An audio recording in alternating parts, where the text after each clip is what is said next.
আমার আব্বাজান রহমাতুল্লাহ আলাইহিকে জিজ্ঞাসা করছিলাম যে আপনি হাফিজি হুজুর রহমাতুল্লাহি আলাইহির ছাত্র, হাফিজি হুজুরের কাছে তিরমিজি শরীফ আপনি পড়ছেন, কিন্তু চরমনার মরিদ হইলেন কেন? কেন হইছি জবাব শোন। আমি কই কি জবাব বলেন? হাফিজি হুজুর রহমাতুল্লাহি আলাইহির সাথে ইতিকাফ করছি, হাফিজি হুজুর রহমাতুল্লাহ আলাইহির পাশে বসা, একটু দূরে মরহুম শাইখ রহমাতুল্লাহি আলাইহি বসা।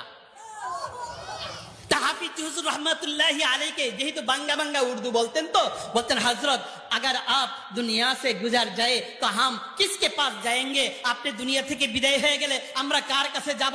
হাফিজ হুজুর रहमतुल्लाहि अलैहि সাথে সাথে আঙ্গুল দিয়ে ইশারা করে বলতেছেন আব্দুল ওয়াহাব हमारे इंतकाल के बाद ये कुतुब आलम फजलुल करीम के पास जाना। अरे তুমি কি জানো হাফিজ হুজুর रहमतुल्लाहि अलैहि হাফিজ হুজুর রহমাতুল্লাহি আলাইহি ছাত্র ফজলুল করিম রহমাতুল্লাহ আলাইহি, কিন্তু ওস্তাদ ছাত্রকে কি সম্মান করতেন? নুরিয়ার ভিতরে আসছে হাফিজ হুজুর রহমাতুল্লাহ মেম্বারে বসা, কে ফজলুল করিম आ रहा है, কে হযরত आ रहा है, কে मुझे बता देना आने के पहले, আমার আসার আগে আমার একটু জানাই দিও।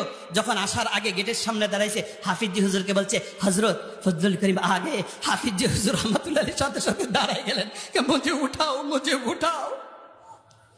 हाफिज हुजूर रहमतुल्लाहि अलैहि साथे साथे रुमालটা নিয়া बिछाई दिसे फजलुल करीम यहाँ पे बैठ जाओ।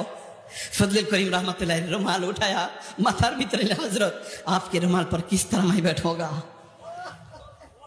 আমার প্রিয় বন্ধুগণ, তখন তো বলা হয়েছে ফজলুল করিম যখন দুনিয়া থেকে বিদায় হয়েছে রহমতুল্লাহ আলাইহি, চিনো নাই চিনবা, কিন্তু চিনছি পাই নাই।